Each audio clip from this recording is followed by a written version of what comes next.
ವಿದ್ಯಾರ್ಥಿಗಳನ್ನು ಬೆಂಬಲಿಸಿ ಬೀದಿಗಿಳಿದ ಇಂಡಿಯಾ ಒಕ್ಕೂಟ. ರಾಹುಲ್ ಗಾಂಧಿ ನೇತೃತ್ವದಲ್ಲಿ ಗಾಂಧಿ ಸ್ಮೃತಿ ಸ್ಥಳಕ್ಕೆ ಮೆರವಣಿಗೆ, ಪ್ರತಿಭಟನಾ ಮೆರವಣಿಗೆ ನಡೆಸಿದ ಇಂಡಿಯಾ ಒಕ್ಕೂಟ.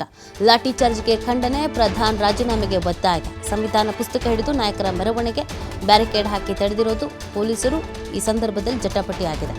ಗಾಂಧಿ ಸ್ಮೃತಿ ಸ್ಥಳಕ್ಕೆ ನಮನ, ಕೇಂದ್ರದ ವಿರುದ್ಧ ಆಕ್ರೋಶವನ್ನು ವ್ಯಕ್ತಪಡಿಸುವಂಥ ಕೆಲಸ.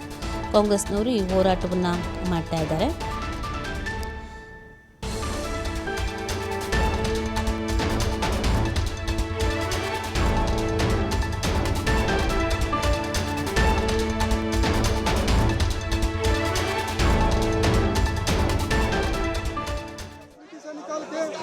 गांधी स्मृति से निकल कर राहुल गांधी आ रहे हैं बीजेपी छात्रों को लेकर। 2 दिन पहले इन्होंने गिरफ्तारी भी दी थी। देखिए आपको लाइव तस्वीरें दिखा रहे हैं।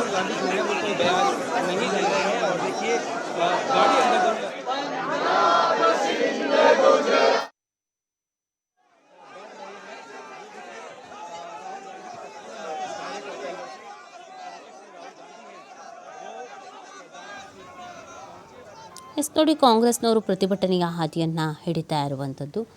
ಸಂವಿಧಾನದ ಪುಸ್ತಕವನ್ನು ಹಿಡಿದು, ಇತ್ತೀಚೆಗೆ ಕಾಂಗ್ರೆಸ್ನವ್ರದ್ದು ಇದೊಂದು ಟ್ರೆಂಡ್, ಸಂವಿಧಾನದ ಪುಸ್ತಕ ಹಿಡಿದು ಪ್ರತಿಭಟನೆ ಮಾಡೋದು. ಇಲ್ಲೂ ಕೂಡ ಅದನ್ನೇ ಮಾಡ್ತಾ ಇದ್ದಾರೆ. ಅಂದರೆ ಇವ್ರಿಗೊಂದು ಪ್ರಬಲ ಅಸ್ತ್ರ ಸಿಕ್ಕಿದ್ದಂತೂ ಹೌದು ಕಾಂಗ್ರೆಸ್ನವ್ರಿಗೆ. ಇದು ವಿದ್ಯಾರ್ಥಿಗಳ ಪರವಾಗಿ ಧ್ವನಿ ಎತ್ತುತ್ತಾ ಇರೋದೇ ಆದ್ರೂ ಅಸ್ತ್ರ ಸಿಕ್ಕಿದ್ದು ಕೇಂದ್ರದ ವಿರುದ್ಧ ಹೌದು.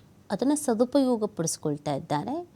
ಈ ವಿದ್ಯಾರ್ಥಿಗಳ ಹೋರಾಟದಲ್ಲಿ ಇವರೂ ಕೂಡ ಭಾಗಿಯಾಗ್ತಾ ಇದ್ದಾರೆ. ಇದೀಗ ವಿದ್ಯಾರ್ಥಿಗಳನ್ನು ಬೆಂಬಲಿಸಿ ಬೀದಿಗಿಳಿದಿರೋದು ಇಂಡಿಯಾ ಒಕ್ಕೂಟ. ಇವರನ್ನು ತಡೆಯುವಂಥ ಪ್ರಯತ್ನ ಎಲ್ಲ ಆಗಿದೆ. ಆಗ ಮಾತಿನ ಚಕಮಕಿ ಕೂಡ ನಡೆದಿದೆ. ಪ್ರತಿಭಟನಾ ಮೆರವಣಿಗೆಯನ್ನು ನಡೆಸಿರುವಂಥದ್ದು ಇಂಡಿಯಾ ಒಕ್ಕೂಟ.